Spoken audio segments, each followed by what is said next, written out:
एका दुर्घटनेच्या संदर्भातली ब्रेकिंग न्यूज आपण पाहूयात। भिवंडीमध्ये केमिकलच्या गोदामाला भीषण आग लागली आहे। भिवंडीतील खाडीपार परिसरामध्ये ही घटना घडली। आगीचं कारण अद्यापपर्यंत अस्पष्ट आहे, मात्र आगीमध्ये संपूर्ण गोदाम जळून खाक झालंय।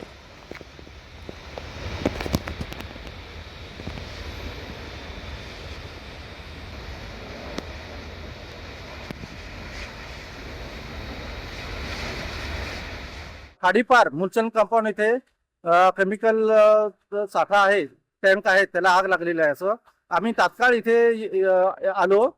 एक गाडी इथे पोहोचल्यानंतर आम्ही होज वगैरे टाकलेले आहेत, आग विझवण्याचे प्रयत्न चालू आहेत। मग इथे कोणी पण मालक वगैरे कोणी नसल्या कारणाने समजू शकले नाही काय इथे काय जीवितहानी झालेली नाही। पाण्याचा कमतरता असल्यामुळे थोडंसं आम्हाला विलंब होत आहे। पाण्याचं आग विझवण्याचे प्रयत्न चालू आहेत। पुढच्या महत्त्वाच्या बातमीकडे आपण वळतोय। भारतीय जनता पक्षाच्या वतीनं महाराष्ट्र प्रदेश प्रवक्त्यांची यादी जाहीर करण्यात आली। महाराष्ट्रातील 23 नेत्यांची प्रदेश प्रवक्तेपदी नियुक्ती करण्यात आली। विश्वास पाठक, प्रमोद जठार, अजित चव्हाण, अवधूत वाघ यांना प्रवक्ते पदावर पुन्हा संधी देण्यात आली।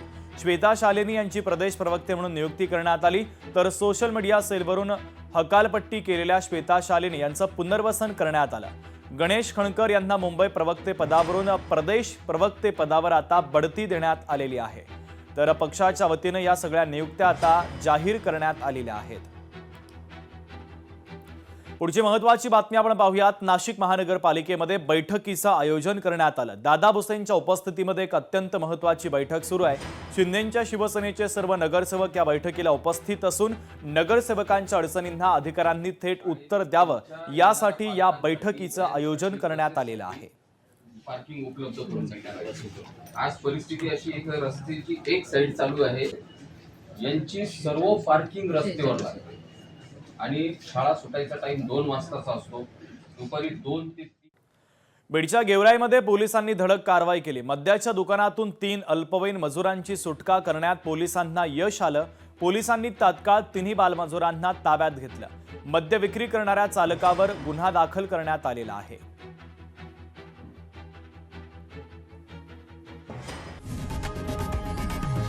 लोकशाही मराठी ऐका, पहा, जागरूक रहा।